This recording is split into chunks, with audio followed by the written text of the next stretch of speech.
Shall we start? I'm making another hat. Okay, let me put this down. We are back with the series that I call 3 for Thursdays. So today's 3 for Thursdays subject is 3 sources of inspiration for me. So I'm going to share with you 3 places I like to go to when I am desperately in need of inspiration, or when I just want to keep that motivation going or the momentum going, or when I just want to jump start or switch positions, if that makes sense. Because sometimes we're working on different things in our lives, whether it be personal projects versus work, or if our work is just multifaceted and it's time to switch gears. Especially when I worked a couple different jobs back in the day, and so it was hard to switch gears, switch that frame of mind back into the inspiring fire of what it is that you need to be working on, the creative stuff. So here are 3 places I go to when I need that inspiration fuel. Number 1 is YouTube, and this should be no surprise because YouTube is a fantastic place to learn new things, to get inspired, to watch adventures, to whatever. It's a fantastic place for creative people to share their creativeness. So there is a word of warning though. I have yarn on my toes. There's a word of warning about YouTube being a source for you. You have to be it's like a very careful teeter-totter, because watching 1 or 2 videos or a stream or a series or something might be really motivating, might be really inspiring, and it makes an impact in your life, and you're like, okay, I'm gonna go and do that. Oh, that's a great idea. I love that. And then it gets you on a train of thought and you go and create your own awesomeness. So that is the sweet spot you want to be in. However, when you watch YouTube, sometimes, depending on what you're watching, who you're watching, or how much of it you're watching, you can be playing a game of inspiring versus negativity, because you might have a lot of negative self-talk that starts up whenever you're watching other people creating, especially if you're in that zone of shame and guilt that you're putting on yourself. I know a lot of you know what I'm talking about. Whenever you feel like you should be doing something, you should be creating this, or you should be working on that project or this or that, but you're not for some reason. And so when you're in that zone and you go to YouTube to kind of start you up, that might not be the right outlet, because sometimes if you're in that negative self-talk zone already, watching other people creating might not be the thing for you. So you've got to be careful and know who you are and know what you're about, know the people you're watching, know that zone of watching 1 or 2 videos and then going and doing, versus watching 1 or 2 and then staying on YouTube for the next 1 or 2 hours. So it's a fun game. Also keep in mind overconsumption. That's a very careful thing, because sometimes we start watching 1 or 2 hours and it's still inspiring, so we keep watching, and then it ends up becoming we're just watching and getting all these ideas, but we're not taking action on those ideas. So they're making an impact up here, but it's just staying up here. So it's just a game we gotta play with ourselves. We gotta know know ourselves well enough, know what the threshold is for inspiring versus overconsumption versus now I'm just watching YouTube and binging on this person's channel. So just play that game safely. Have fun with it. Learn your limits. Learn what is inspiring, what is just binge watching, and what is teetering you over into the negative self-talk zone. So YouTube is still one of my favorite sources of inspiration though. There's a few creators out there that I just love almost everything they do. Watching 1 or 2 videos of theirs when I'm, folding laundry or doing some dishes or getting ready for the day is great, and it just inspires me to be like, oh wow, and then I just start thinking of different things. Or whenever they teach you a skill or a little something within your field, and then you're like, yeah, and then you want to go play with that. So that's what I love to use YouTube for. Number 2 would be other entrepreneurs. So boss friends of yours that you can get together with.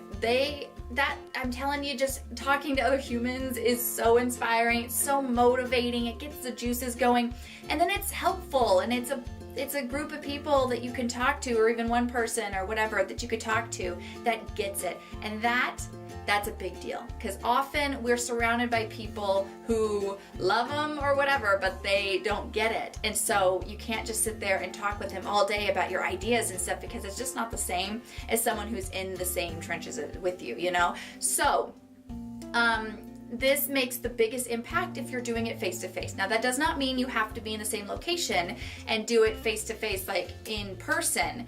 That's amazing if you can, but face to face counts, whether it's digital or at a coffee shop. So I like to be, sometimes I'll message someone that gets it, that I want to run an idea by, that I want to work with or collaborate with on something, be like, hey, are you busy right now? Can we chat?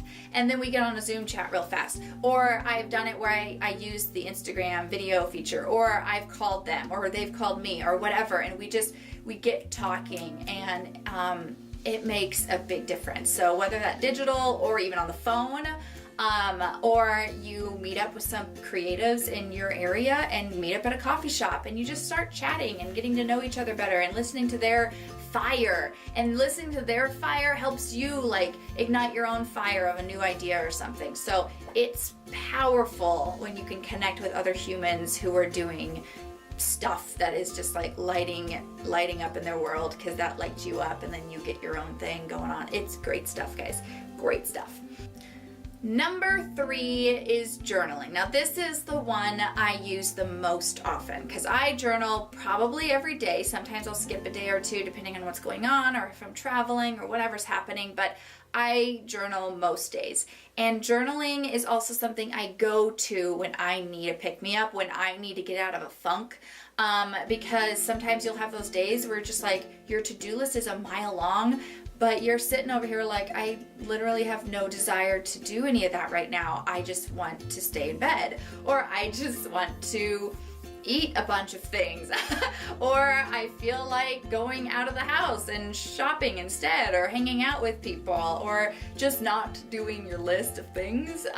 And sometimes you have time for a new project, a new idea, and you don't know what to start. You don't know where you want to go, because you have lots of ideas in your like idea bank or whatever. A lot of us keep that, especially like for blogging or video creating. We have like a list of things we want to create, but then we're looking at them, we're like, I don't know, none of that's sparking anything for me right now. So you have to like reset a little bit, or get the spark you had when you made that idea up. You have to find where that came from, if it can be found again, because sometimes we change, and the ideas that once lit us up don't always continue to light us up. So you gotta like play that. So journaling is my favorite place to go to when I need that spark, or I need to just check myself, because sometimes you need to check in with yourself and be like, hey, am I like overworking myself? Do I need a break? Is this why this is so hard right now? Maybe I need to allow myself a day off, or maybe I am just being stupid and I really should just get back to work. So I will start journaling, and sometimes it just starts out simple, like today I am being a sloth. And just writing it all out, writing out what your day's been like, how you feel about it, what was on your should list, and then like being like, well, screw shoulds, like here's what's happening now, and here's what the rest of my day's gonna look like. 'Cause sometimes just doing that will ignite your frame of mind and change things up. And writing out that, after you like kind of do the little bitching section, because sometimes it feels good to just bitch a little bit on your journal, then you can be like, hey, now let's change this up. Like, what are we gonna do now? And then I start writing that out. And once you start going from there about what you're gonna do like right now, it gets a little easier, and then you start motivating yourself a little quicker, and then next thing you know, you're closing your journal, you're putting on your pen, and you're getting to work. So journaling is a great place to kind of get motivated. It's a great place to find inspiration, because sometimes you just start jotting things out, like what ideas do you have, what did you want to do, and maybe where that came from, or what that looked like, and then maybe drafting out what that idea once could look like. It might spark what it's going to look like now, and or it'll spark that you really want to do it, or it'll let you know that, okay, this just really isn't where I want to go. Let's think what does light me up, or what have I seen lately, or what has inspired me lately, or what's going on with this or that project, or write about, I don't know, just anything that lights you up, anything that's interesting in your life right now, and that sort of will get you on a train. I find that just writing about whatever you want to do, write about what's fun, write about what makes you laugh, what made you smile, write about some of the good things going on.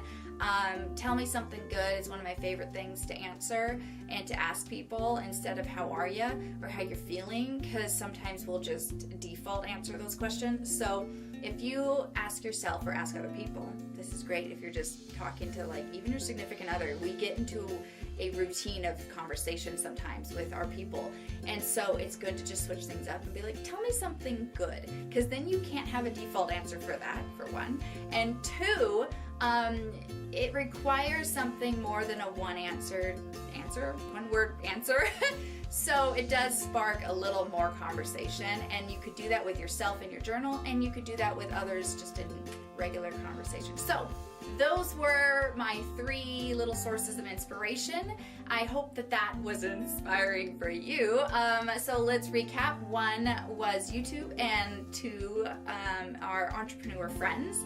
3 is your journal and journaling. So there you go. Those are the 3 top ways that I like to get inspired, places I go to, you know, as a source of inspiration, or that happen naturally and then they inspire me after it all.